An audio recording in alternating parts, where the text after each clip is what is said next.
Bien, tercera sesión entonces de nuestro curso Introducción al Antiguo Testamento y Nuevo Testamento. Y hoy corresponde la lección número 3 que nos va a situar en estos aspectos introductorios al Antiguo Testamento. Después vamos a ver algunos aspectos que tienen que ver con el Nuevo Testamento, pero estamos en ese mundo, ya estamos, como yo les comentaba el día martes a los hermanos acá en el estudio que estamos haciendo de Gálatas, es como que estamos haciendo un puente, ¿no? Desde nuestro siglo XXI, hoy, desde acá, ustedes de su ciudad, distintos lugares del país, hacia el año 2000, 3000 antes de Cristo, ¿no? Situarnos allá, ponernos en el contexto histórico, social, religioso, cultural de aquel entonces. Entonces, es un ejercicio que no es fácil, porque siempre uno cuando va hacia el texto bíblico, y sobre todo cuando va al Antiguo Testamento, ya va cargado con prejuicios, ya va cargado con una cosmovisión que no es la misma que había en ese entonces, ¿no? Entonces, nos desafía a despojarnos de todo ello para querer entender, comprender realmente lo que el texto nos está diciendo y cómo sacar de ese texto, de esa verdad, de esa historia, lo que Dios también quiere transmitir a través de la historia para nosotros hoy día. ¿Ya? Entonces, este ejercicio es un ejercicio interesante que obligadamente nos lleva no solamente a leer el texto que ustedes lo están haciendo con Pentateuco, sino que acá en la introducción es situarnos en el contexto, ¿ya? En el trasfondo, en el ambiente del texto, en el usus lucendi de algunas palabras, conceptos, como también en el Sit 11, que tiene que ver con la situación contextual existencial de quién estaba escribiendo y lo que ocurría a su alrededor. No solamente su interior personal, emocional, espiritual y psicológico o familiar, sino también en lo que ocurría en su aspecto externo, ¿ya? Que lo llevó muchas veces a decir algunas palabras o a reaccionar de alguna manera, como ustedes van a ver allá en el Pentateuco, quizá ya lo han visto, como cuando Moisés miente, ¿no? Encubriendo a su gente, situaciones que llaman la atención, ¿no? Pero tienen un contexto también, que hay que entenderlo de acuerdo a su momento. Ok, entonces yo quiero hacer con ustedes ahora este acercamiento. Vamos a ver primeramente en un resumen de la lección número 3 y también quiero mostrarles una imagen, ¿no? Que preparé para entender esto de el ambiente, ¿no? El contexto, el trasfondo. Y esto es sumamente importante porque en exégesis, para desarrollar una tarea de querer entender, comprender el texto bíblico y hacer una interpretación correcta, debes primero leer el contexto, ¿no? Del texto para que no tengas un pretexto, ¿no? Que armes tu propio pretexto en decir esto es lo que enseña la Biblia cuando en realidad eso no es lo que enseña la Biblia. ¿Bien? Muy bien.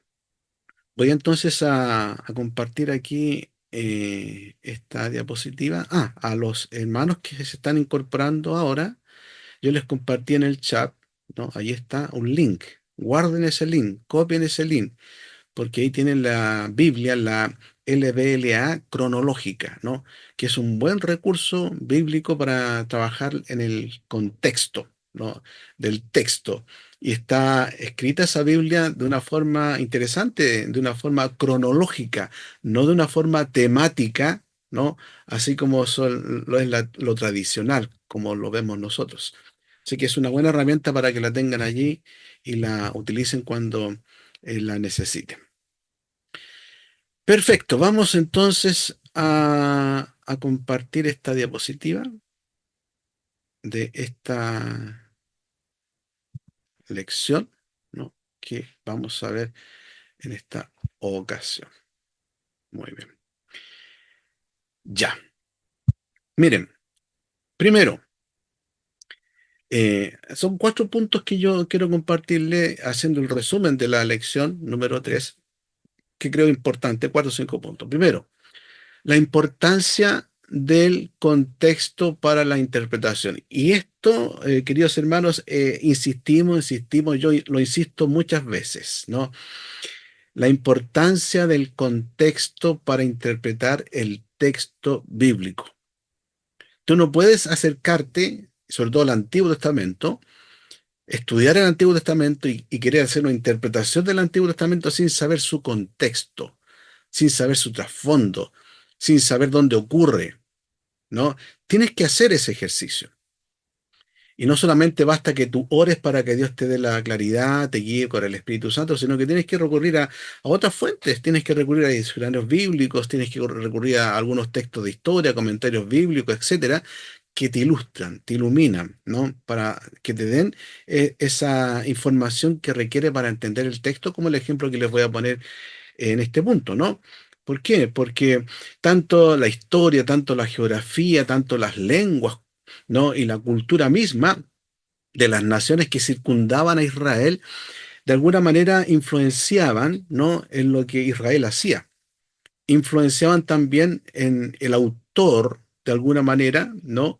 Que escribe el texto, porque está situado en un contexto vivencial que no puede negar, no puede dejar de ser de ese lugar, ¿no? De ese momento, de ese tiempo, de esa cultura, ¿ya? Entonces, ignorar el contexto, ¿no? En el que se va desarrollando la historia, eh, te puede llevar a cometer serias interpretaciones bíblicas equivocadas, erradas, tanto sobre los personajes que estás leyendo o apareciendo en la lectura, en la narrativa, en las leyes, en las visiones proféticas o en el acontecimiento o hacia dónde quiere apuntar el texto. ¿Ya? Entonces, esto es sumamente importante. Como introducción que se hace tanto al Antiguo y al Nuevo Testamento, es la misma regla, el mismo principio. Tener siempre presente el contexto, ¿no? El contexto. Y mira, em, las famosas tablillas de Nuzi, eh, que son estas tablillas que se encontraron en un templo, Asurbanipal creo que era el rey de ese templo, que quemaron ese lugar y se quemó una biblioteca, pero extraordinaria, y quedaron algunas tablillas donde se fueron descubriendo de a poco, ¿no? Y ya los últimos descubrimientos de las últimas tablillas hablan acerca del año 1925 al 35, como yo allí les indico, van a dar a luz este descubrimiento que va a situar a estas tablillas allá en el año 1400, 1500 antes de Cristo, 1300 al 1600, dicen algunos antes de Cristo, en el siglo segundo, en el segundo milenio antes de Cristo, ¿ya? Entonces, son registros sumamente importantes. Y de hecho, eh, hay hallazgos que van situando algunos de estos descubrimientos con data más anterior incluso a estas tablillas que se han descubierto últimamente, pero yo quiero referirme a estas, ¿no? A las tablillas de Nusi, que era una localidad donde se desarrollaba esta vida. Entonces, estas tablillas proporcionan una visión detallada, ¿no? De aquel entonces, de lo que era la vida social, la vida legal, la vida económica de los hurritas, ¿no? Una comunidad, ¿no? Una nación, un pueblo que se menciona, que uno es hurritas. ¿Quiénes son los hurritas? No tengo idea quién eran, pero están ahí, ¿no? Como los hititas, pero todos estos están situados dentro de lo que es el tiempo de los sumerios, ¿no? Porque también los patriarcas que encontramos en la Biblia se van a desarrollar en el tiempo de los sumerios. Ahí se van a dar a conocer con su cultura, con su ambiente, ¿ya? Teniendo presente este descubrimiento de las tablillas de Nuzi, hay ciertos elementos interesantes que en una de esas tablillas, ¿no? Dicen algunos que eh, hay allí donde se hace mención en una de estas tablillas, ya que son varias, ¿no? Se hace mención a los famosos ídolos domésticos, ¿no? Los ídolos domésticos, que se usaban como evidencia del liderazgo de la familia en ese entonces. Estos ídolos domésticos eran sumamente interesantes e importantes. ¿Por qué? Porque nos hablan, ¿no? Hay una imagen de estas tablillas de arcillas, ¿no? De Nusi, nos hablan de que era costumbre usar estos dioses que yo les menciono, ¿no? Que hacen mención justamente a estos ídolos domésticos, que en la Biblia, y aquí quiero llevarles, ¿no? A pensar, a meditar, que en la Biblia lo encontramos en Génesis, capítulo 31, versículo 19. Si alguien tiene la Biblia ahí, a la mano, ya, a alguien que tenga la Biblia, abra Génesis 31 y lea el versículo 19. Pero Labán había ido a trasquilar sus ovejas, y Raquel hurtó los ídolos de su padre. Ya. Raquel. ¿Quién fue Raquel? Según el texto bíblico que leyó nuestro hermano Dinco. ¿Quién fue Raquel? ¿Esposa de quién? De Jacob. De Jacob, ¿cierto? ¿Y Raquel era hija de quién? Labán. De Labán.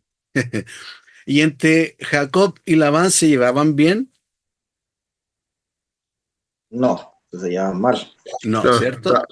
lo anduvieron Entre uno y otro estafando. habían engaños, habían cosas que hacían para no perder, ¿no? Sino que salirse con la suya. Bueno, ¿qué pasó aquí según este pasaje? Nos dice que Raquel, antes de salir, roba los ídolos a Labán. Pero el texto bíblico en el original dice que son eh, terafines. Así se le denomina a estos ídolos, que así lo traduce la Valera, ¿no? Como ídolos, pero que en el texto original es terafines, no serafines, sino que terafines, ¿ya? Terafines. Entonces, si tú sigues leyendo el relato ahí de Génesis 31, 19 en adelante, va a ver cómo se va desarrollando esa historia, ¿no? Y cómo al final Raquel miente de que ella había robado y escondido los terafines. Y de una manera muy particular, que si ustedes leen el pasaje.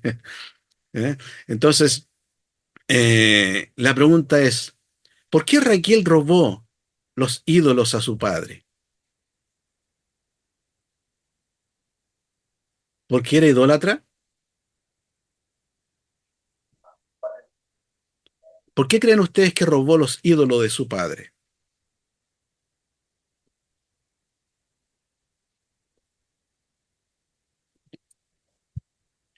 ¿Alguien tiene alguna idea? Para que no perjudicara a Jacob a través de la adivinación. ¿Por qué? Perdón, no.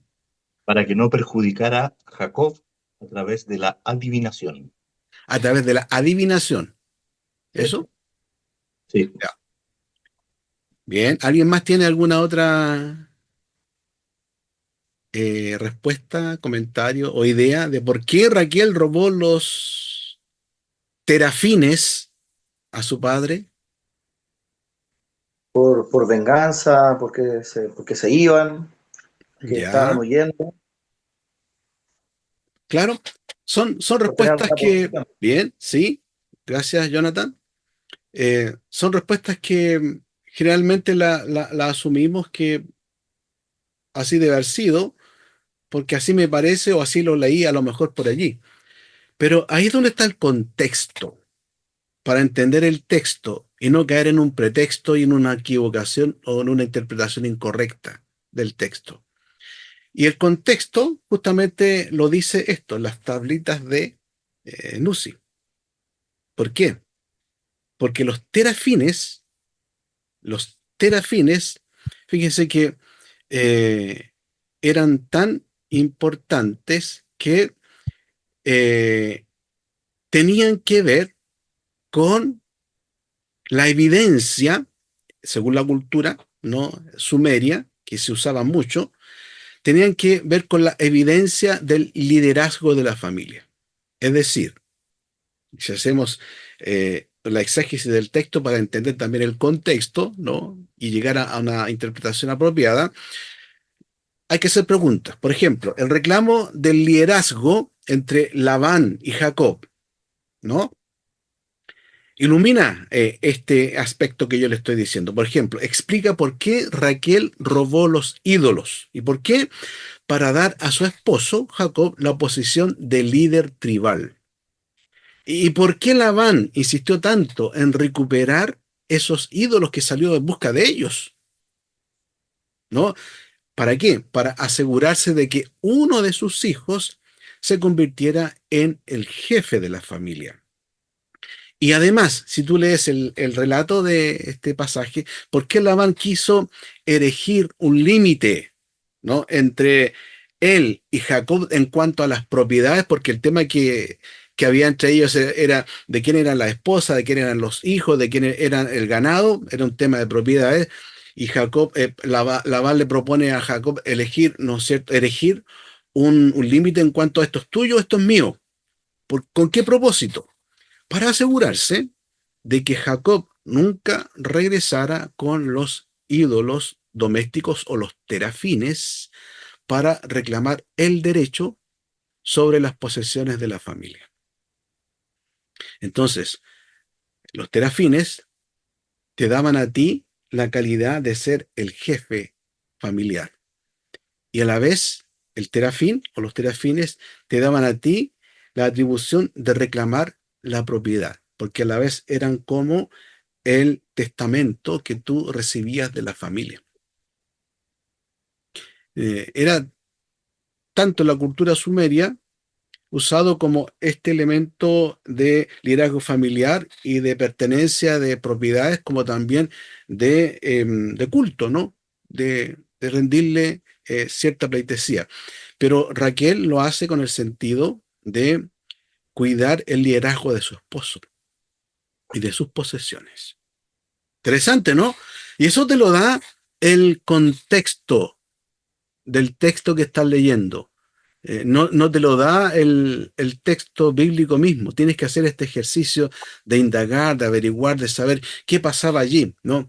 ¿Por qué usa esta figura de un ídolo el texto bíblico para referirse a ese episodio? ¿Ya?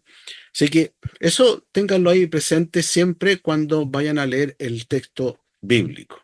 Bien, pero avancemos. El otro punto que encontramos en este resumen tiene que ver con Sumeria, ¿no? Que Sumeria era la cuna y punto de partida de la civilización, como se dice en la lección también. Y ciertamente el pueblo hebreo tenía sus raíces en Sumeria, ¿no?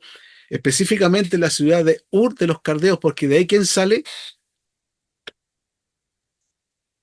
Abraham. Abraham, ¿no? Con su familia sale justamente de esta cultura, la Sumeria, de Ur, de los caldeos. Interesante, ¿no? Que en esa cultura van a desarrollarse eh, tanto estos personajes que nosotros llamamos como los patriarcas y ciertos hechos que el texto bíblico nos narra, ¿ya? Entonces, esta región fue la cuna de la civilización donde floreció la escritura, llamada escritura cuneiforme, que no son letritas, sino que eran como monitos, ¿no? Plasmados en la arcilla, ¿no? O en el metal o en la roca. Y también tenía mucho que ver con la agricultura, las primeras ciudades y donde había un trasfondo cultural, incluso tecnológico interesante, que se da en ese periodo, donde también, como mencionaba anteriormente, se sitúan los patriarcas. ¿Ya? Y bueno, aquí me volví para atrás. Perdón. Ahí. El otro aspecto importante que se menciona también en la lección tiene que ver con esto de los paralelismos, ¿no? Los paralelismos literarios y la historicidad. Y aquí aparece, qué interesante esto, ¿no? La lista de los reyes sumerios y la epopeya de Gilgamesh. Eh, ¿Usted ha leído algo de Gilgamesh?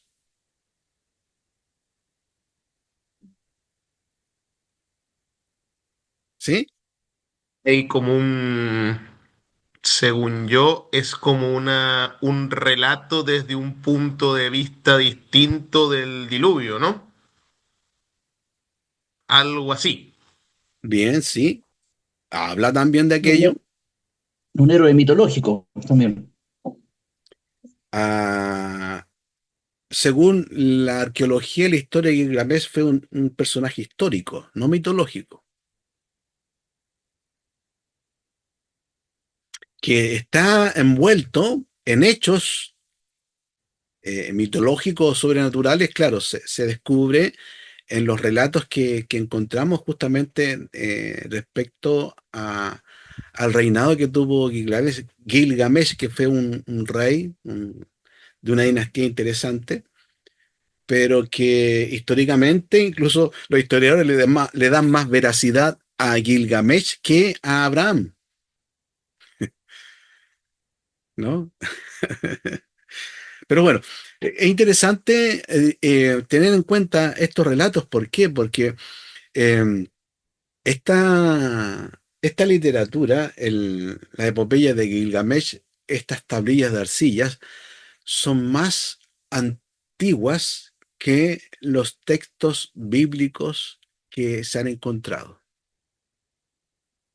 Son, según los relatos históricos, 1000 años más antiguos que el relato, el texto bíblico, las arcillas que hablan de la Biblia, que nosotros tenemos hasta la actualidad. Entonces, ahí nos confronta en el sentido de que, como dice Efraín, uno de los detalles que relata la epopeya de Gilgamesh, ¿no? Que habla de su amigo, sí, que habla de un montón de cosas sumamente interesantes y de ciertos valores y principios de vida, porque Gilgamesh al final quería buscar la inmortalidad, ¿no? Y en la búsqueda de la inmortalidad, él va donde un personaje que fue aquel que vivió o sobrevivió con su esposa y su familia y sus siervos al diluvio que hubo en aquel entonces.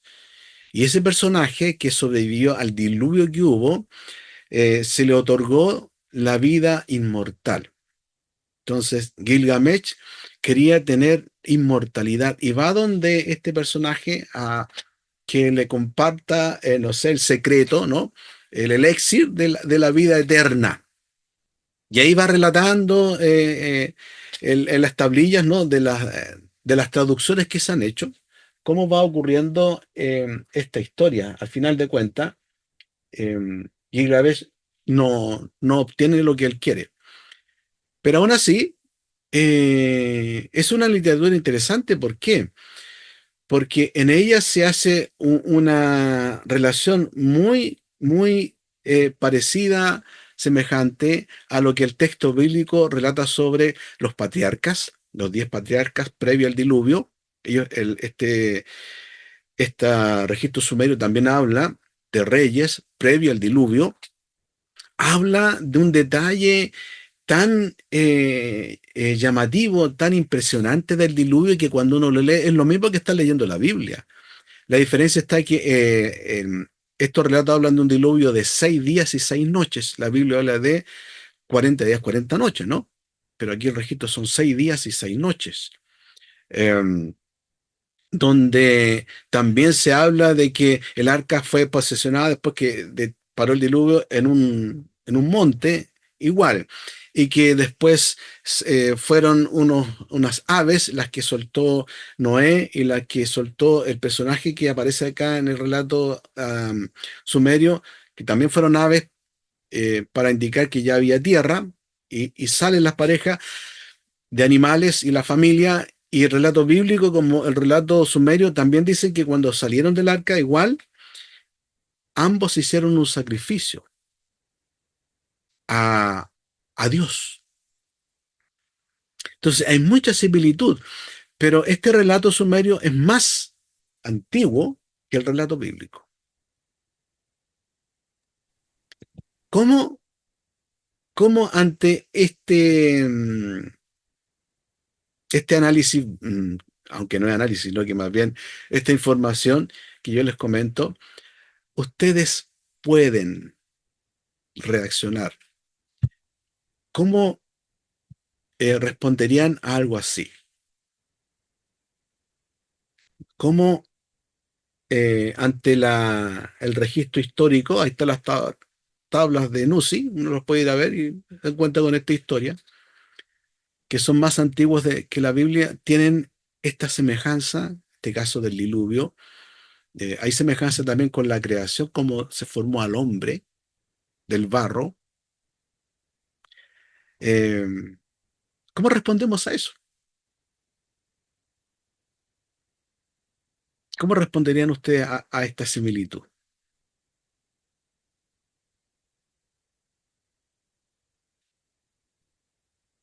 ¿Alguien tiene algún comentario? Pastor, Ujú. yo creo que, bueno, frente a ese desafío que a lo mejor nos pueden mostrar sobre que los textos sumerios son más antiguos, uno puede decir que entonces que la Biblia se copió de esos textos sumerios. Y no pueden decir ahí jaque mate. Pero, claro, podemos decir también de que a lo mejor Génesis, claro, como a lo mejor cuando se escribió, a lo mejor fue después, posterior, pero claramente el hecho fue incluso antes de los textos sumerios. Entonces, claro, lo que podemos sí decir es que, claro, eh, hay similitudes, hay algo en común, y si hay algo en común en otras partes, significa que entonces sí, en realidad, en otras partes, en realidad sí se puede testificar que sí hubo un diluvio. A la otra cosa que podríamos decir que solamente haya en la Biblia haya un diluvio y en otros países no haya nada. A lo Mm, que me refiero es que hay otra, digamos, hechos parecidos que sí relatan de que sí realmente hubo un diluvio. sí, Por lo menos eso es lo que más o menos podría decir yo. bien. Gracias, Giovanni. Otro elemento que está dentro del registro de los sumerios es que, al igual que la Biblia, antes del diluvio, eh, la longevidad era muy particular. La Biblia nos dice que Matusalén vivió 926 años, ¿no es cierto? Algo así, 960, 69, algo así. Harto años, 29, creo. ¿cierto? Sí. Bueno, en el relato sumerio dice que se vivían 20.000 años.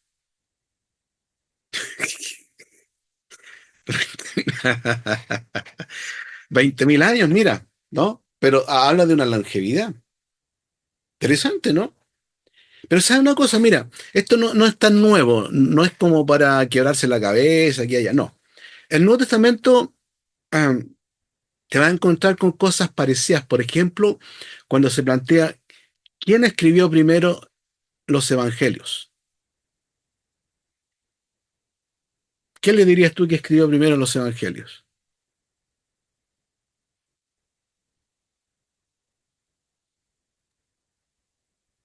De los que conocemos, Marco.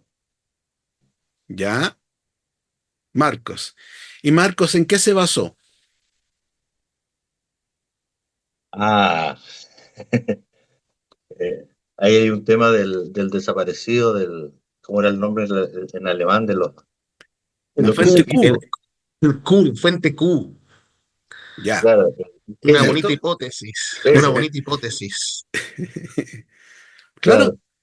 si te das cuenta, va, Barclay defiende esa idea, sí. exacto. Y más aún, los evangelios recuerda que se escribieron mucho tiempo después que Cristo resucitó. Incluso primero escribió Pablo y después van apareciendo los evangelios. Entonces, eh, es interesante que en el Antiguo Testamento, claro, está este relato de los sumerios y Moisés escribe mucho tiempo después, pero eso no significa que lo que escriba Moisés después es porque, copió los sumerios o que es más veraz lo que dice los sumerios, lo que dice eh, Moisés en su relato. No, es porque Dios lo inspiró para que en ese momento él escribiera. Y lo que escribe es tan cierto, es tan veraz, que hay otra fuente, ¿no?, anterior a lo que él escribió, que relata lo mismo y que le da otro elemento interesante para hacer esa historia una historia real. Entonces no hay que sorprenderse de eso. ¿Bien? Ok, miren. Y también tenemos este punto sobre el llamado a una nueva civilización, que es lo que se busca en lo que es la historia con este propósito teológico que tenemos en el Antiguo Testamento. ¿Ya? Eh, ¿Por qué? Porque mientras tenemos estas primeras civilizaciones, las sumerias, donde desarrollan una cultura politeísta, ¿no?, separada de Dios, que también es lo que va relatando el texto bíblico de Génesis capítulo 1 al capítulo 11, ¿no? La Torre de Babel, que en el mundo había mucha maldad y vino el diluvio también. Bueno, era propio también de lo que era la cultura sumeria en su momento, ¿no? Entonces, ese pueblo, claro, entró en esta idolatría que la Biblia también va describiendo y que a la larga va a darle esa misión, esa intención, ese propósito teológico, ¿no? De que todo esto tiene que ver por el pecado, ¿no?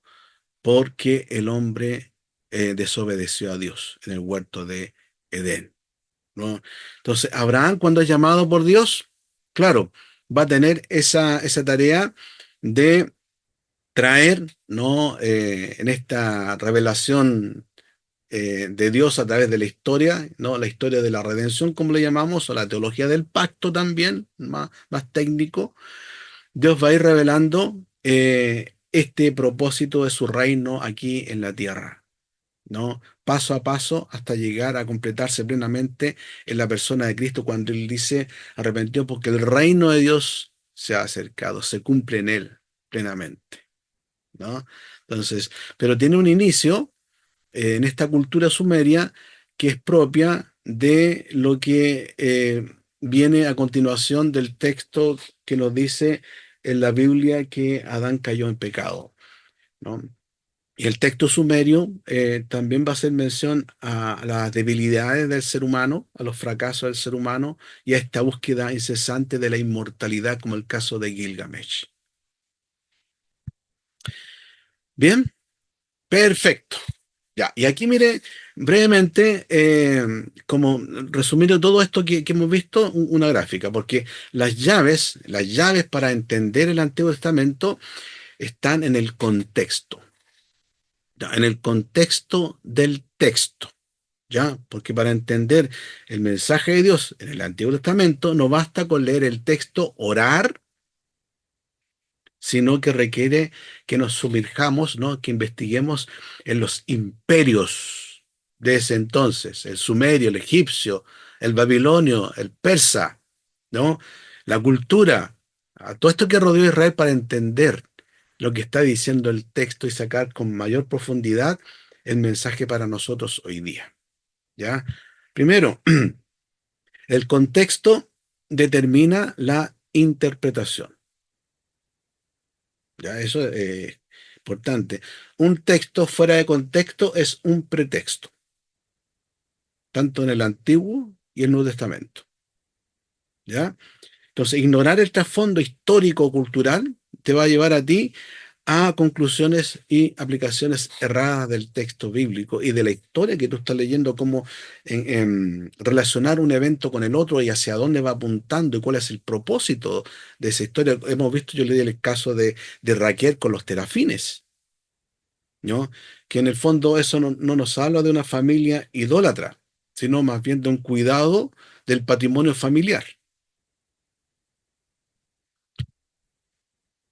Lo otro, que tiene que ver con eso también, tiene que ver con el escenario de los grandes imperios que rodeaban al pueblo hebreo, que hay que entenderlos, comprenderlos, para saber lo que el texto nos está registrando, porque el texto bíblico hace mención de aquello, de los sumerios, de los egipcios, de los babilónicos, de los persas, de los romanos, etcétera. Entonces, la fe de Israel no ocurre en un vacío histórico, contextual, no, geográfico, no, sino en medio de potencias importantes históricas como la sumeria, la egipcia, la babilónica, la persa, la romana, etcétera, etcétera. ¿No? Ahí va ocurriendo la historia, ahí se va desarrollando la revelación de Dios, ¿no?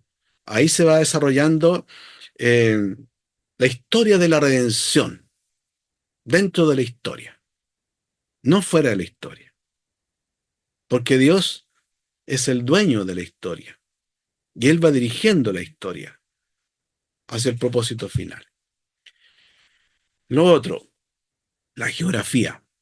Qué importante es detenernos. Yo creo que en este curso no vamos a alcanzar a ver esto, pero es sumamente importante que ustedes tengan un diccionario, un atlas bíblico, geográfico, porque la Biblia, sobre todo el Antiguo Testamento, habla de mucha geografía, de montes, de ríos, de tierras, habla, ¿no es cierto?, de lluvia, habla de mucha geografía, en realidad.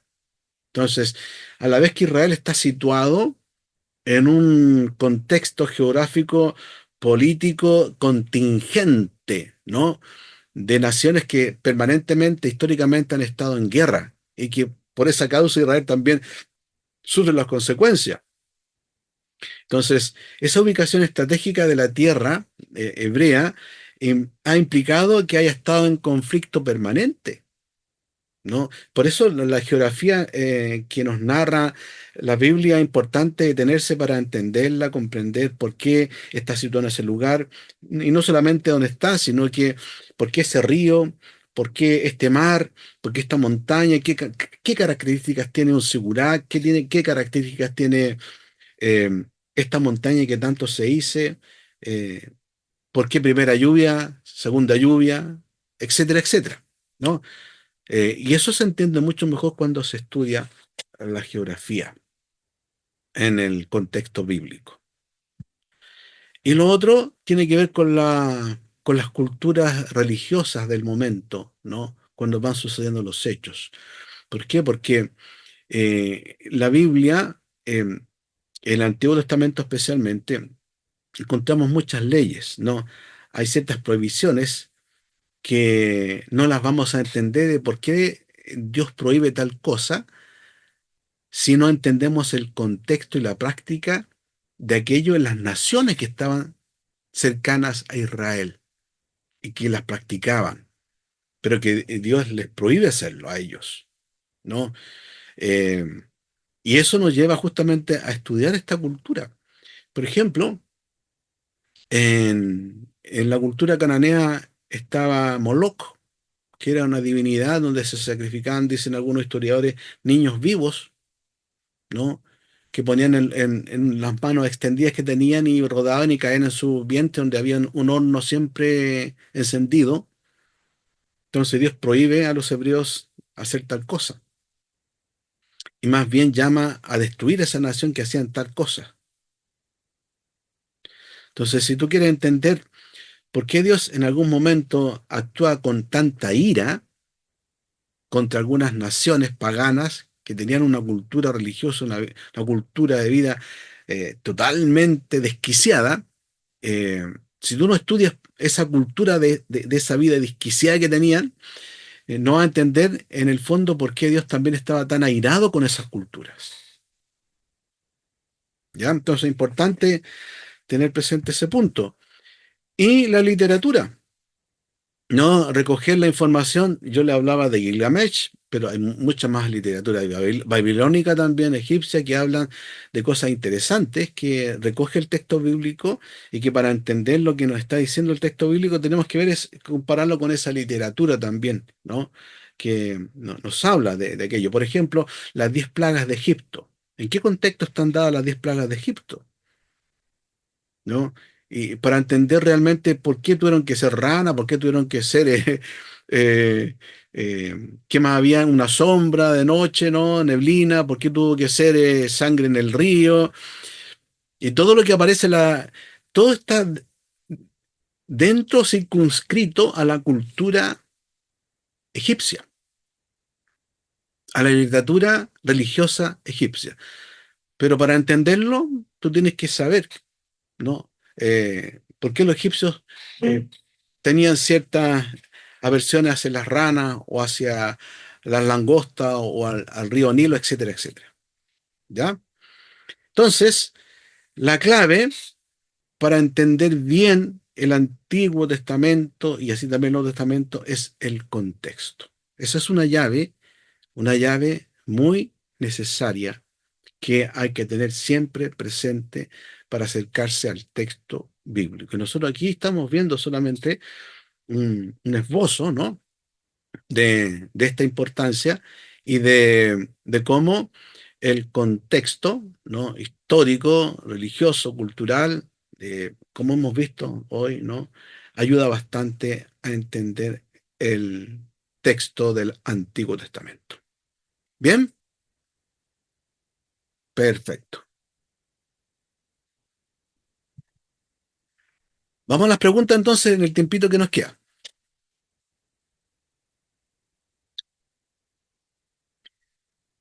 ¿Por qué es importante enfatizar la importancia de tales estudios? ¿Qué estudios? Los estudios que tienen que ver con los aspectos introductorios del Antiguo Testamento. ¿Por qué son importantes?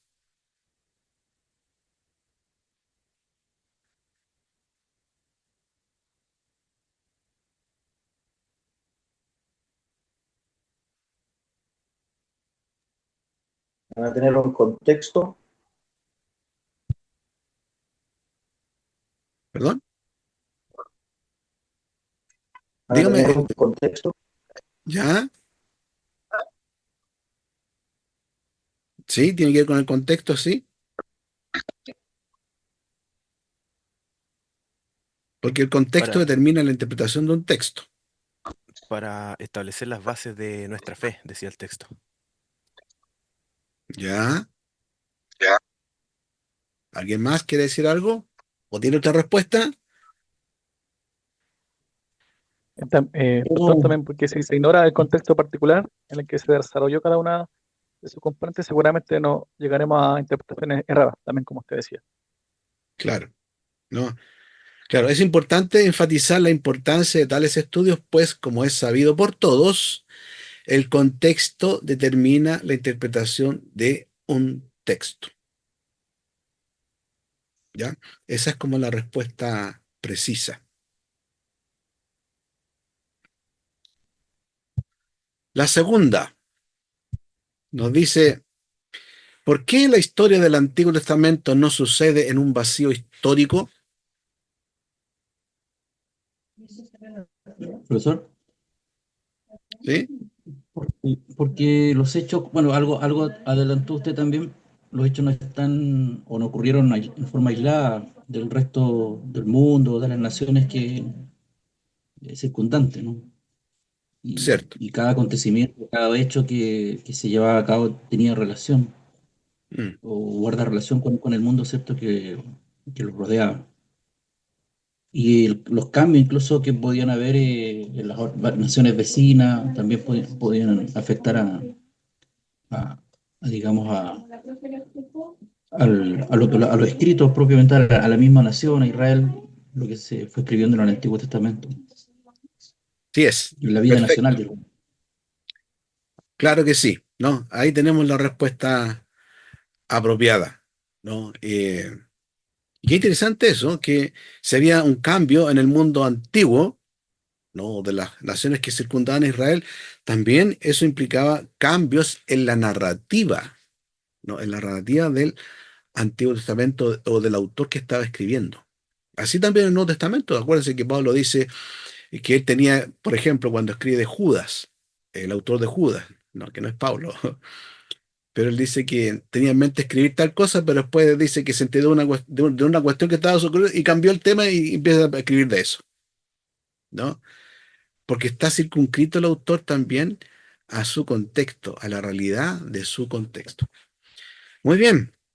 La otra pregunta. Menciona un ejemplo que nos ayuda a ver la importancia del contexto particular.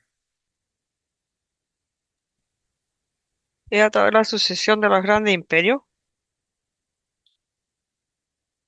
Hay varios ejemplos que se dan ahí, ¿no es cierto? El primero, por ejemplo, dice que el libro de Daniel nombra varios emperadores. Por ejemplo, Nabucodonosor, nombra a Darío, eh, nombra a otros imperios que también están dentro del relato de Daniel, el Babilonia, el persa, el medo-persa, ¿no? Entonces, ejemplos que nos ayudan a ver la importancia del contexto particular, ¿no? En este caso, en Daniel estoy mencionando el caso de los reyes que se mencionan, ¿no? Que eran circundantes a lo que era el imperio, en este caso babilónico, y también menciona otros imperios como el persa, el medo-persa, y después va a venir el griego, ¿no? Y el romano, cuando habla también Daniel sobre el sueño de Nabucodonosor, o estas cuatro bestias que él ve también en su sueño. Bien. 4. ¿Cuáles son los grandes reinos que se recorren del devenir histórico?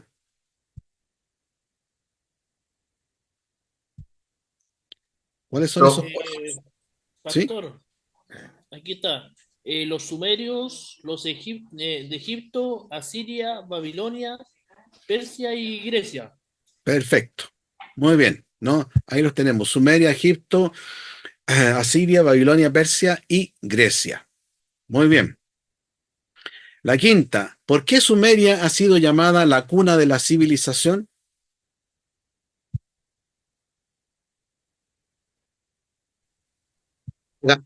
Porque ahí empezó todo el tema de la agricultura y la fundación de las primeras grandes ciudades. Ujú. Bien, Inventaron la escritura. La exacto. escritura también. La escritura, exacto. Inventaron la escritura. Muy bien. Ahí tenemos la respuesta, ¿no es cierto? Perfecto. La 6. ¿Qué dice la tablilla número 11 de la historia épica de Gilgamesh, la historia de Adapa, y qué registran las tablillas sumerias respecto a la Biblia? 3 preguntas en una.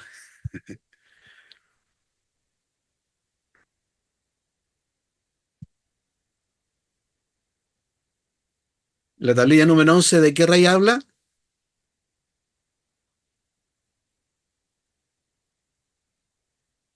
De Gilgamesh, la época de Gilgamesh. Ya. Y también habla Y el- Diluvio, de la, del de arca. la historia de Adapa. Claro, sí. claro, Como los animales que fueron puestos en el arca. ¿cierto? Eh, de los pájaros que aparecen ahí también, ¿no? Y Adapa.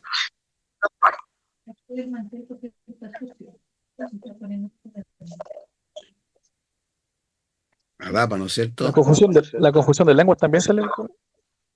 Sí, también, Y sobre la caída del hombre también. cierto. Y Adapa, también está el diluvio, y ahí está Adán, Eva,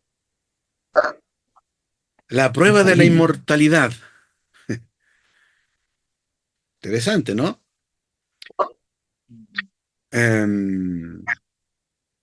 Ya, perfecto. Vamos con la otra. ¿Qué sucedió después del diluvio cuando el reinado fue bajado?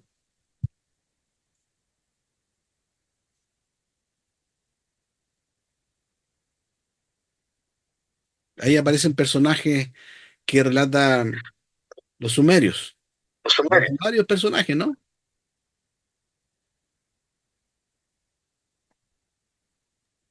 Sí, sí sale varios.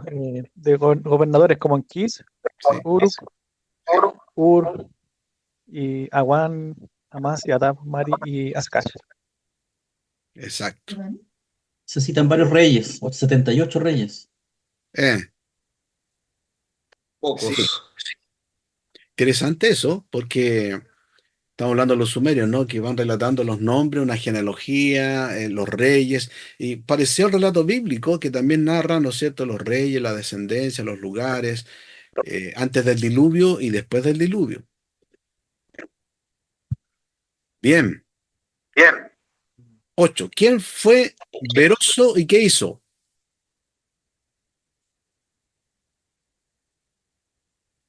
Pastor, Beroso fue un sacerdote de Marduk en Babilonia durante el reinado de Antíoco. Cumplió una lista de 10 reyes antediluvianos que tenían muchos puntos similares con la lista de los ocho del texto sumerio. Sí. Beroso incluye a Xixouthros, el héroe del diluvio, que no está en la lista sumeria, y dos corrupciones del hombre en Menluhana. Eso. Bien. Porque también, al igual que el texto bíblico, ¿no?, que relata a los 10 patriarcas antes del diluvio, ¿no? Como está allí Adán, Set, Enoc, Cainam, bueno, y otros más que aparecen ahí, ¿no? Hasta llegar a Noé. Noé. Perfecto. Muy bien. Estamos bien. Estamos bien. 9. ¿Cuáles son los 10 patriarcas anteriores al diluvio que menciona la Biblia? Como que ya los mencionamos aquí. Yo voy, profe. Dígame. Adón, Set, ¿Ya? Enoc, Cainán, Mahalael, Yaret, Enoc, Matusalén, Lamec y Noé. Ahí están. Perfecto. ¿Y quién está fuera acá que no se menciona? ¿Se acuerdan de qué les dije yo anteriormente? Job. A Job. Falta Job. Job. Y quedó afuera Job. Bueno, hay un temita ahí para investigar, ¿no? Y por último, ¿qué se creía sobre la longevidad antes del diluvio entre los sumerios y la Biblia? Era mayor la longevidad antes del diluvio. Ujú. Eso Claro, creían. exacto. En la Biblia está el registro de quién fue más longevo, cuántos años. Matusalén. 969 años. 969 años. Y en la literatura sumeria, ¿quién fue el más longevo? Ubartutu. Tutu. 20.000 años. 20.000 añitos, mira, ¿qué te parece? Él tenía Tutu los años. Sí. ¿Saben que hay una película que se la recomiendo que salió ahora último? Para meditar, para pensar en la vida. Se llama En un abrir y cerrar de ojos. Así está. Un abrir y cerrar de ojos. Es una película que, si la ves, te la recomiendo, léela y después la podemos conversar. Que tiene que ver con la vida, ¿no? Que habla de la vida, tanto mortal como eterna o inmortal, podríamos decir. El valor de la vida. Ya, muy bien con el cuestionario. ¿Alguna pregunta que les quede, queridos hermanos?